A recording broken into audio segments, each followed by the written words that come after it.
Génération 2008. Là où sacré ne meurt jamais. Oignon Quadio Raphaël. Abaka Séraphin. Odette, Paris. Papa le bien, chemin, ma photo, sur Kéti, en bas, Abaka Séraphin. Odette, Paris, le mot que tu as là. Baba, c'est l'aigle. Avec le corps, c'est l'aigle, allez, babou. On a un peu de l'eau, on est un peu, baba, et pas y a un petit peu. When I'm a sinner, I am a woman, Michelina, and a tobu, and a big of Papa for a pen, I go, before for you.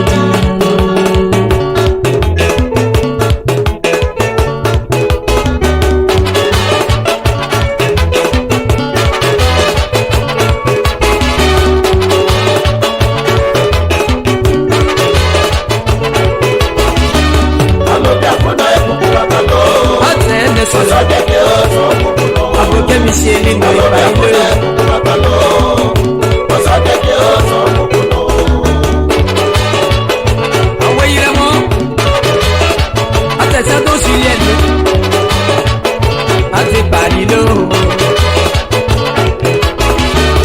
sur la durée de la nuit, le jour qui n'est pas béni. La vérité triomphe toujours du mensonge. Quand on va les rendre, on va payer confiance. T'as bien pas d'un an, tout basé.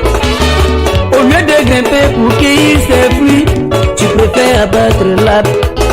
En sabien marrant pour mieux, en tout point de voyage. Un petit, tu sais, bon, so yabéo. Voyez un jour, mais t'es belle, en effet, ma panelle. Moi, ben, si quelqu'un, bon, so, pour moi, et mais tu vois. Moi, ça vit, c'est bien, robot, peut-être que pour ton, yé, quelqu'un, ou pour bouiller, pour bouton, et. Bâton, bah, on va, yé, non, pas mania, qu'elle est là, yé. Baba, baba, mais, bah, t'es bien. Wote moso la ye, bonya ye wo ye la o. Wote mane moso mane o.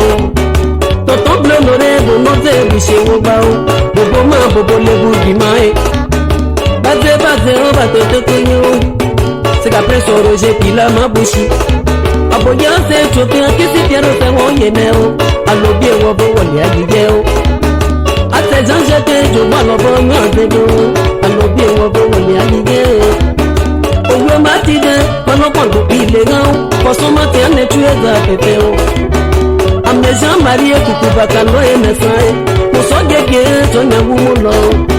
A Romeo, pour m'aimer d'abio, pour gagner le démon aux azéro. A l'obio, pour vous pas de chez moi, baba, non, non, mais c'est dit, on a mis à des voix, c'est pas yélo. Au cas premier, y'a 7 ans, au cas des filles, a l'obio, fait pour un démon. Moi koye ati avocatiele chéri no mi ase bo kegbe kome ajayi papa trike wo se o no mi ase o sabi azegbe wo ti meji e atebi sisi e wo no me mo so le de o ko mo e ko me me no bu e alobi akole bakalo osa keke o so envoyez ça. Maman Chicane Nassasi, Owo Mackenzie, Capou Paulin, Capou Justine, allons-y à Paris, allô bien vous salue, Pamela Enes, est-ce que vous me recevez? Très très très très très très fort. À Benéador, les mouvements sont faits. C'est Cuba, c'est Cuba, c'est Cuba, c'est Cuba, c'est Cuba, ça. Cuba, ça. Levez la main au quartier village. À Chomo Dominique, président des jeunes. Assis Alex. Allons-y. Bougez les reins. Tout le monde. 1, 2, 3, 4. Tabalé, tabalé. Il m'a fait bête. Amène-le, non, mais à tes beaux. Bien loin, votre semaine. Mais les bourreaux on ne met pas à l'hiver. Au Joseph est en wadé. Mais il s'est abîmé, on ne met pas à Joseph. Qui est quoi, puis la messieurs. Mais les cigolons ne peuvent pas m'apprendre. D'ailleurs, il y a pied, d'ailleurs, il va se. Oh, mais t'es noté, mon père, monsieur, mon nom de mai. Qui était comme on est assis, mais bien.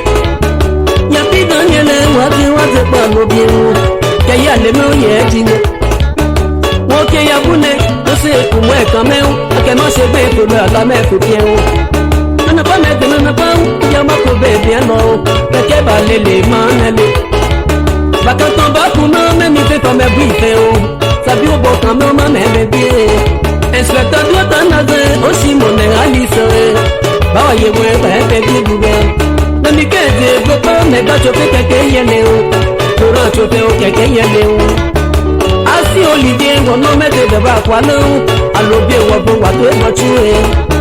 Dans Saint-Philippe, on ne met de quoi non. On s'en est deux pour médicaux. Oh, y a des planiers, y a des Christelle, y a des Gisèle, à bon macoya. Maintenant, y a génie, macoya, non, là-haut. Oh, il a comme un bien méchant. Allo bien fait, mais what the choga pété o. Pour son le nez, on nomme à dire. Mais n'est à pima to dis à moi, je comme. Mais n'est bien, what tu veux dire. Quelqu'un le dit, quelqu'un y allait, à ma gamme, pété o. Pour mettre un temps, non, la guerre. Oh, la béjene, la bien coupée, il s'est casé, non. N'y a aussi mon nom, la guerre. Après, on a fait, mais n'y a après, on a fait, what tu veux. Chez moi, non, non, mais après, le dire. Bon nom est un beau cravate, chéri coco nom est un zéou. J'allais dire mon hele tout piano. Alors bien ou whatever, dis le son pas cochon. Et dans son terme, on a pile à mes chiens. Alors bien qu'on a